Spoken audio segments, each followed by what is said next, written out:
Robbie Williams, it is great to see you. How you doing, RW?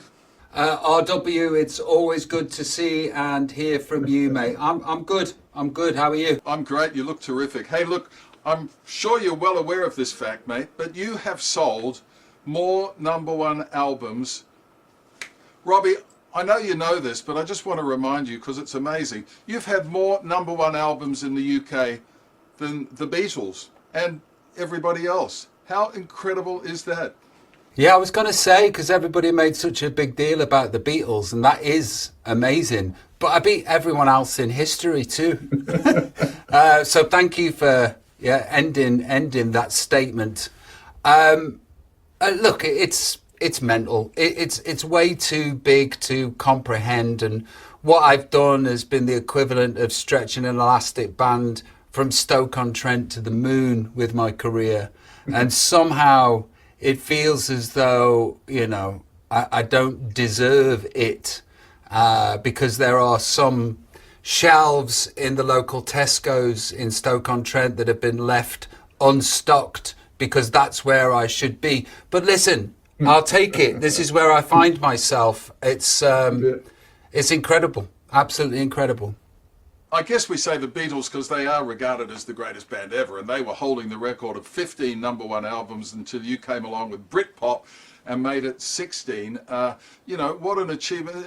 Did you celebrate? I mean, how do you soak up something like that? Listen, they were bigger than Jesus. So can you imagine what I am? Oh, you're bigger than the whole lot. Look, I want more. I'm a more monster. I've got a more problem. So I'll be trying to keep those Scousers at bay. They've got the film coming out. The films, four of them are having films. So I've got to get ahead of the game. Yeah, we need even better man or something. See what? There you go. Hey, Robbie, this album Britpop, it's fantastic. I mean, it's a salute to the golden age of British pop music in the 90s. There, and you've said it's the album you wanted to make when you came out of Take That. Talk us through that. Exactly that. I thought to myself, with this album, I want to imagine that I've just left Take That, the boy band that I was in, and now knowing what I now know musically, what album would I choose to make? And this is it. Britpop by me, Robbie Williams. It's a great sound. It's that wall of sound of just British pop, isn't it? With the big jangly guitars, and we think of Oasis and all that sort of stuff. And you've got, Chris Martin and Tony Iommi. Even Gary gets a run in there. I mean, you've put a lot of stuff into this record. Yeah. I've got this theory that music's full. I had this theory that music's full up until I watched the Brits, actually, and realised that music is thriving, it's alive and well. The Brits is an award show that we have over here. But before that night, I had this feeling that music was full and had been full since the turn of the century. Everything that could be sang has been sung. Everything that could be said has been said. And there was nothing left for anybody other than to be carbon copies. And that's what it's felt like. I think I might be wrong. I was at the Brits the other night and I fell in love with Somber, and I fell in love with Olivia Dean, and we're all beguiled with Harry Styles right now. The magic that boy has, he's beguiling. And then at the Brits, I got to front Ozzy Osbourne's band. So that was incredible. Now, I've gone off on a tangent. So I used to think music was full. Maybe it isn't. But when I did think it was full, I just wanted to return to the 90s and see if I could grab some of that magic and bring it into 2026. The tribute to Ozzy was fantastic, by the way. I mean, that was full on. It was a great production. You were terrific. The band was on fire. What a moment, yeah? Mate, I've thought about it every day, standing there with those guys behind me and the power. I'm addicted to that now, and I want more of that. And, I think that people were surprised that I pulled it off, but no one was more surprised than me. Mate, you pulled it off in spades. It was awesome. And, you've got the album to go out and be, meaty beaty, big and bouncy on tour around the world. And I've got to say, let's jump to the headline. We are delighted that you're coming back to Australia. How exciting is this? Yeah, I'm on my way, and I can't wait to come back. And I think Australia, or those Aussies that have been following me, watch my interviews or see me on stage, know how I feel about your good country and the people there. I get it. It does feel like home. So I always can't wait to get down there. And I've been told that this is my biggest tour that I've ever done down there, which as a 52-year-old feels incredibly special. So yeah, I'm coming home. Come see me. Come see your boy.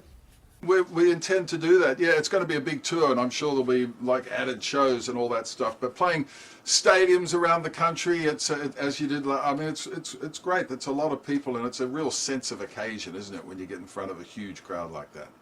I'm just incredibly grateful because I get to experience it again, and I get to experience it now as a grown-up that can take it all in and can feel what it was supposed to feel back when I couldn't feel it. So I'm existing in a place of deep gratitude right now, and my heart is alight. So yeah, I'm grateful that people still want me. Well, it was a bit of a blur back in the day, but at the risk of mixing metaphors, now you are, smelling the roses, as it were. Yeah, it was heady, and it was a lot, and it was too much for my computer. I was with Harry Styles backstage, and I was just like talking to him and then asking him questions, and then just trying to figure out where he was mentally and how he was doing. And he's doing really well. And I was thinking, how do you get to be really well at 32? I was a basket case. What are you doing? And I said to him, are you reading books? I don't even know what I meant. But I was like, you're getting some information from somewhere. I don't know how you're doing this. He looks well. He feels well. He's enjoying himself. God bless him. But when I was his age, yeah, I was a basket case. Well, he probably looks at you and says, okay, well, I want to do a lot of that, but I don't want to do a lot of that. I mean. Yeah, I suppose. Yeah. No, I'm being facetious. I mean, you and him both came out of these huge boy bands. You were the ones to kick on, if I can put it that way, with due respect to everybody else. And I'm surprised he's not asking you questions rather than you asking him questions. Well, I would think that, maybe I've been a good example of a bad example, and you're welcome. I mean, do you see a bit of you in him? Yeah, of course. Only in the way that, he was in a boy band and now he's not in a boy band, and I was in a boy band and now I'm not in a boy band, and, we go around the world with our conquests while we try and find the conquest that we spend the rest of our lives with. Yeah, but he's, I suppose I do. Of course I do. Hey, let's get back to your relationship with Australia, because it's real. You look at the duets you've done with Nicole, Something Stupid, Kylie, singing with Delta at a grand final. It doesn't get more Aussie than that. The Sydney Opera House, New Year's Eve. You even made your bloody movie here. I mean, it's real, isn't it? Australia has taken to you like a larrikin son that we've wanted back home, sort of thing. I didn't even know the word larrikin before, and then people kept calling me a larrikin when I came down there. I had to look it up, and I suppose I am. There is a definite kinship where I've said this so many times before. In Australia, I'm allowed to be the creature that I've always wanted to be. I'm embraced, and instead of laughing at, Australia seems to laugh with me. And every time I go there, it feels like I'm coming home. Yeah.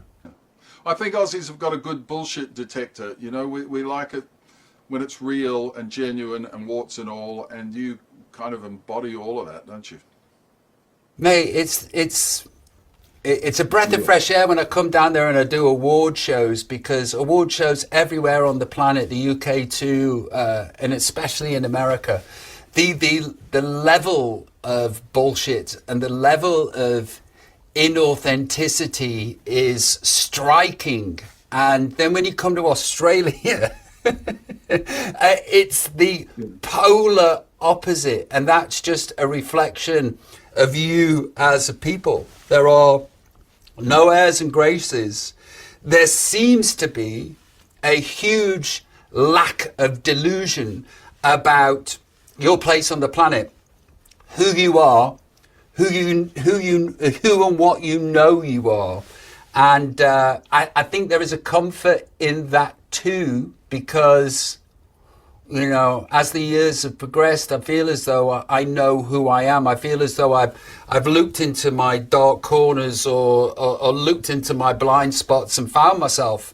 And I think that maybe Australia reacts to that positively, because, you know, they may see themselves in me. I don't know. Yeah, well, we're still sorting some of that stuff out, but yes, we all are. Everybody on the planet is, but there's just less of it in Australia.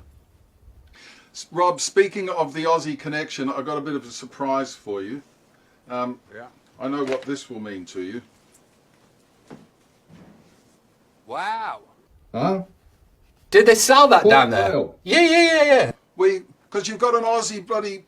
You're doing so well in the FA Cup, right? You're into the quarterfinals. Mate, we beat Sunderland at the weekend, but it's almost. I know. And then they played the next game and lost 2-0 at home.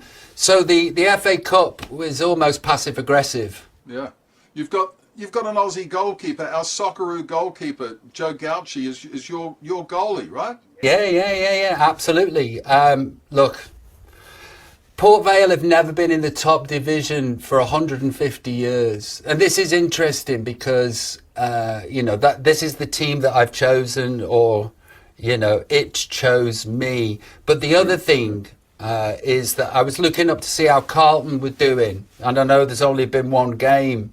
But I was checking with ChatGPT, and you know how ChatGPT wants to keep you on the line and ask you questions and go, well, why don't I tell you this? The thing it said to me about Carlton was, did you know, there's a very interesting thing I can tell you, that supporting Carlton is the most psychologically damaging sports franchise in the world. Let me tell you about it. And I was like, I've done it again.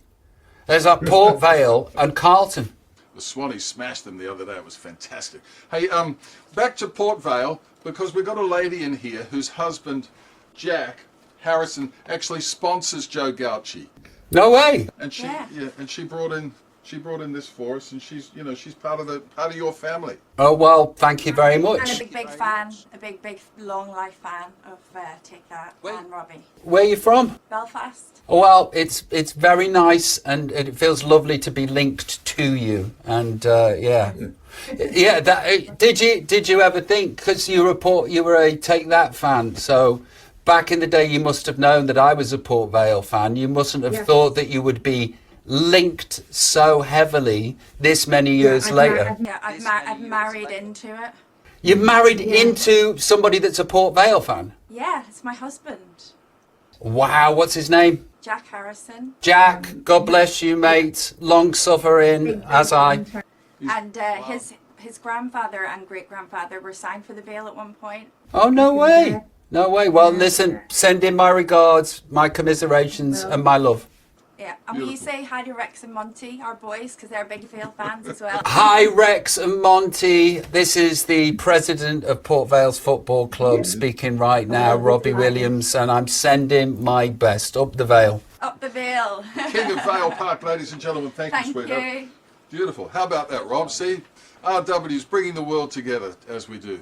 Pleasure. Mate, can't wait to have you here, Rob. Tell us about the show. You're going to play, the new stuff, obviously. Tell me you're going to play the hits. Just say the words. Yeah, there's some new stuff, but it's going to be mainly the hits. I like giving the people what they want, and I know what it feels like to be an audience member, and I want to hear songs that I know, and I want to be transported to the time that they came out, and I need those time machines in my life to make me feel something. And fortunately, I've got a bunch of them. So yeah, I'll be doing them. Come see the show. I'm getting really good at entertaining now. You are very good. You've got all these records for the, you know, I don't know, Nebworth and the most concert tickets sold in one day of any artist ever and all that, you know, more number ones in the UK. What do you think is your greatest achievement? And you're more than welcome to say it's still to come. Greatest achievement is 4 kids and a wife that I haven't cheated on in 20 years. And I didn't cheat on her 20 years ago either. That's been I think being in a monogamous relationship is my biggest achievement, because nobody would have put money on that, including myself. But in my career, just the fact that I'm still here, and just the fact that I want to still be here, and just the fact that I'm loving it more than I've ever loved it is my biggest achievement.